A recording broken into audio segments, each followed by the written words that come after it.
Assalamualaikum warahmatullahi wabarakatuh, rekan pembelajar.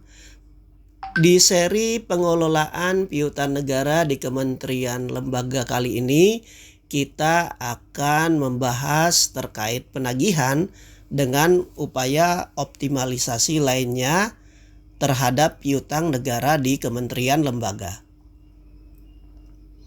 Jika sebelumnya kita sudah membahas bagaimana penagihan secara tertulis, lalu bagaimana optimalisasi, kali ini bagaimana upaya optimalisasi lainnya yang dapat dilakukan pada kementerian lembaga. Terdapat 4 jenis upaya optimalisasi lainnya. Yang pertama yakni dengan hibah piutang negara kepada pemerintah daerah, di mana kementerian lembaga hanya dapat melakukan kegiatan optimalisasi lainnya berdasarkan persetujuan Menteri Keuangan. Yang kedua, bisa dilakukan dengan cara konversi piutang negara menjadi penyertaan modal negara. Yang ketiga, dilakukan dengan penjualan hak tagih piutang negara. Dan yang keempat, dengan debt to asset swap. Dalam hal ini, Menteri Keuangan atau Direktorat Jenderal Kekayaan Negara berwenang memberikan persetujuan pelaksanaan optimalisasi lainnya kepada kementerian lembaga untuk nilai piutang negara sampai dengan 10 miliar rupiah.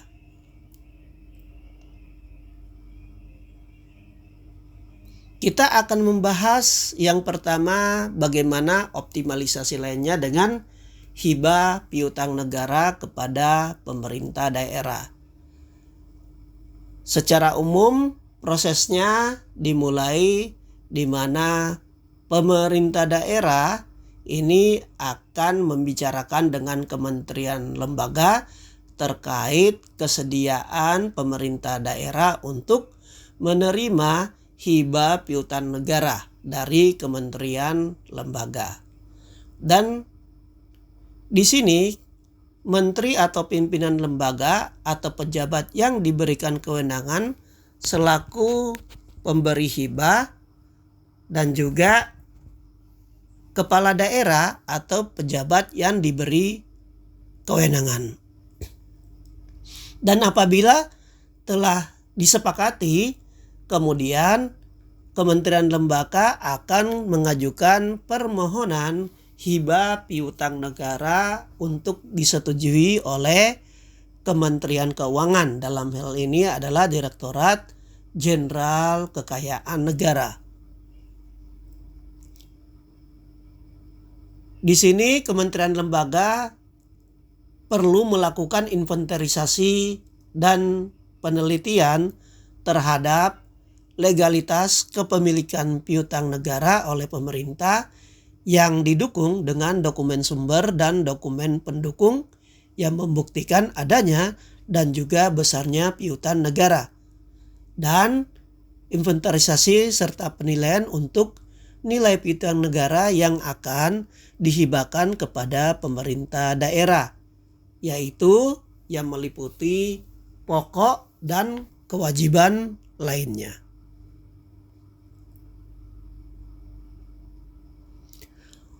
Optimalisasi lainnya dapat dilakukan dengan konversi piutang negara menjadi penyertaan modal negara, di mana langkah secara umum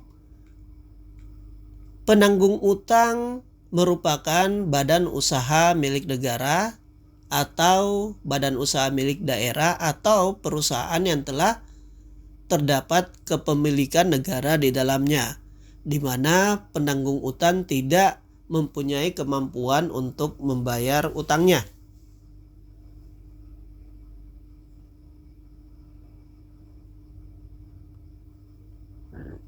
Di sini pimpinan BUMN atau BUMD atau perusahaan yang telah terdapat kepemilikan negara selaku penanggung utang akan mengajukan permohonan kepada menteri atau pimpinan lembaga dilampiri dengan proposal yang meliputi aspek hukum, aspek keuangan, dan aspek operasional serta data dan dokumen pendukungnya. Proposal di sini didasarkan dari hasil uji tuntas atau due diligence yang dilakukan oleh pihak independen. Lalu tentunya dibutuhkan persetujuan dari rapat umum pemegang saham atau organ perusahaan yang berwenang sesuai dengan peraturan perundang-undangan. Dan apabila dalam RUPS ini disetujui, maka dilakukan langkah selanjutnya, yakni konversi piutang negara, di mana konversi ini hanya dapat dilakukan atas utang pokok, kecuali ditentukan lain dalam peraturan perundang-undangan yang khusus mengaturnya.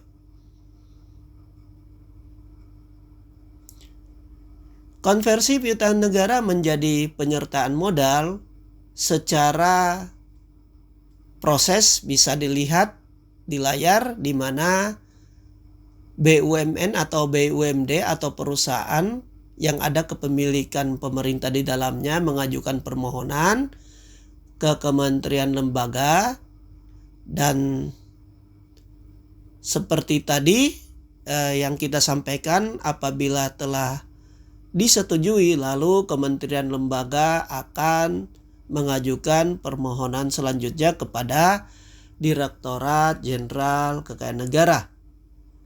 Lalu di DJKN kemudian apabila telah disetujui, kemudian disampaikan kepada Menteri Keuangan.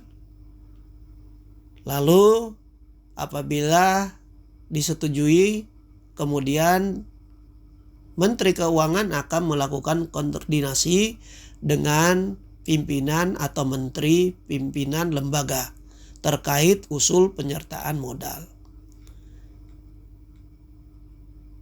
Penyertaan modal sendiri ini ditetapkan dengan PP atau peraturan pemerintah sesuai dengan ketentuan perundang-undangan yang berlaku.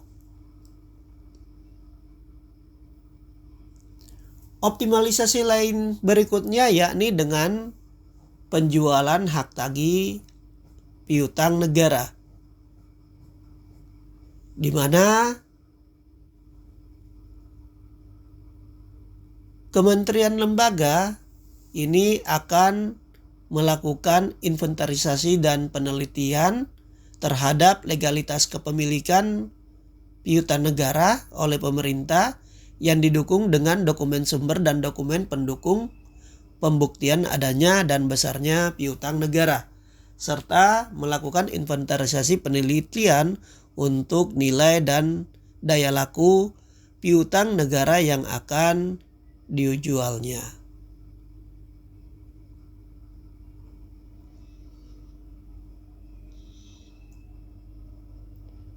Permohonan di sini untuk penjualan hak tagih dapat dilakukan melalui yang pertama, penjualan secara langsung berdasarkan akte cesi yang dibuat oleh notaris.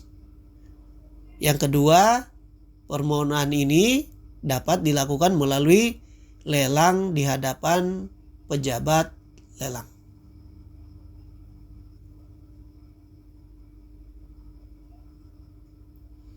Lalu permohonan tersebut disampaikan ke DJKN, dan tentunya di DJKN akan dilakukan review atas permohonan tersebut.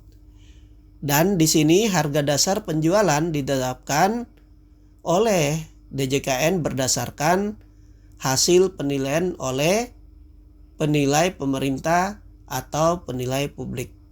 Kemudian berdasarkan hasil penilaian ditetapkan oleh menteri pimpinan lembaga atau pejabat yang diberikan kewenangan terkait harga dasar atas penjualan hak tagih. Dalam hal harga dasar di bawah nilai utang pokok, maka penjualan hak tagih harus dilakukan melalui lelang. Kemudian juga perlu ada pemberitahuan secara tertulis kepada penanggung utang pada saat ada rencana penjualan dan pada saat hak tagih terjual.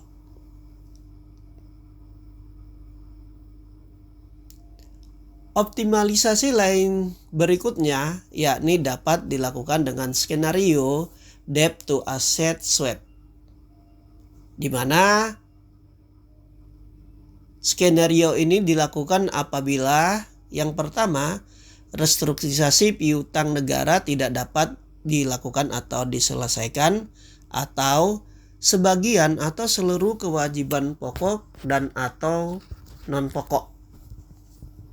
Lalu kemudian yang perlu selanjutnya adalah urutan prioritasnya, di mana yang pertama tentunya kewajiban pokok, yang kedua bunga, ketiga denda, dan kewajiban lainnya. Apabila masih terdapat sisa, maka dilakukan upaya optimalisasi yang lain. Caranya dengan menyerahkan aset harus berupa tanah atau tanah berikut bangunan. Persyaratan aset di sini adalah yang pertama harus atas nama penanggung utang, lalu kemudian bebas dari segala permasalahan hukum, dalam kondisi tidak dalam penguasaan pihak ketiga, dalam kondisi tidak menjadi jaminan utang kepada kreditur yang lain, dan tidak terkait dengan kegiatan usaha penanggung utang atau ada surat pernyataan dari penanggung utang.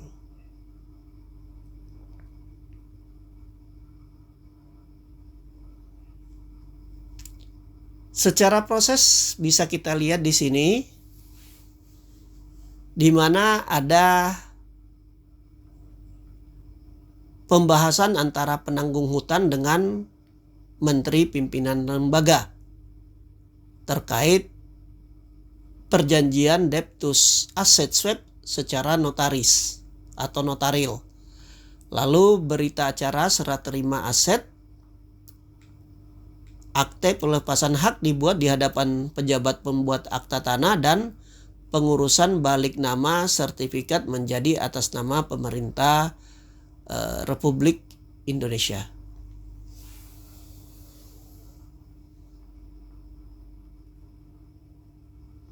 Nah, di sini tentunya setelah ada usulan dari penanggung hutang, maka Kementerian Lembaga akan mengajukan permohonan persetujuan kepada Direktorat Jenderal Kekayaan Negara.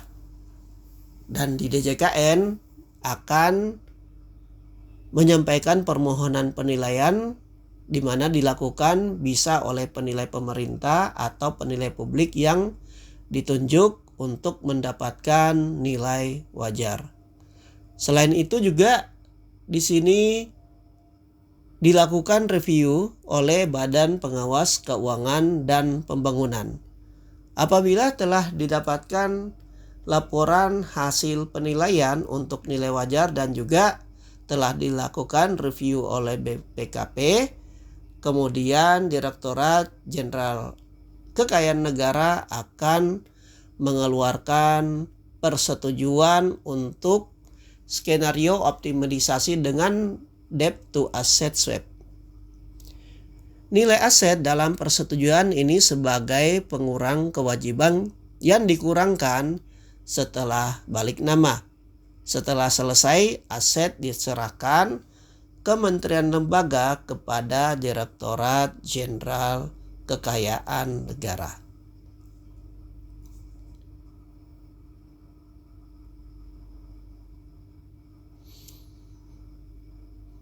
Jadi penagihan dengan optimalisasi ini dilakukan sebelum penyerahan ke panitia urusan piutang negara. Lalu bagaimana kalau sudah dilakukan penyerahan ke panitia urusan piutang negara? Maka terdapat dua skenario. Yang pertama dilakukan penarikan, di mana jika optimalisasi dilakukan dengan restrukturisasi, atau dilakukan pengembalian di mana optimalisasi dilakukan selain restrukturisasi.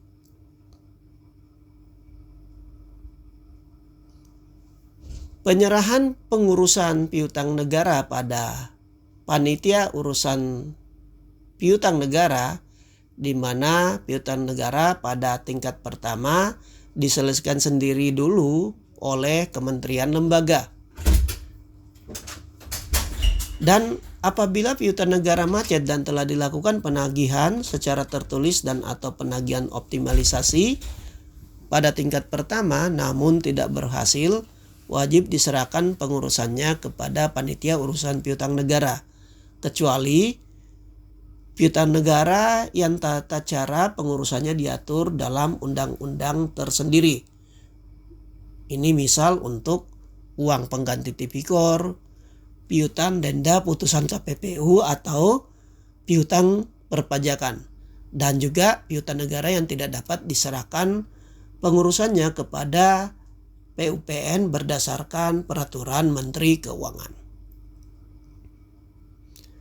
Piutang negara yang telah diserahkan kepada PUPN tetap dicatat sebagai piutang negara pada Kementerian Lembaga Pengelola Piutang Negara, di mana nilainya sesuai saat diserahkan kepada panitia urusan piutang negara. Demikian pembahasan kita terkait optimalisasi lainnya. Terima kasih. Assalamualaikum warahmatullahi wabarakatuh.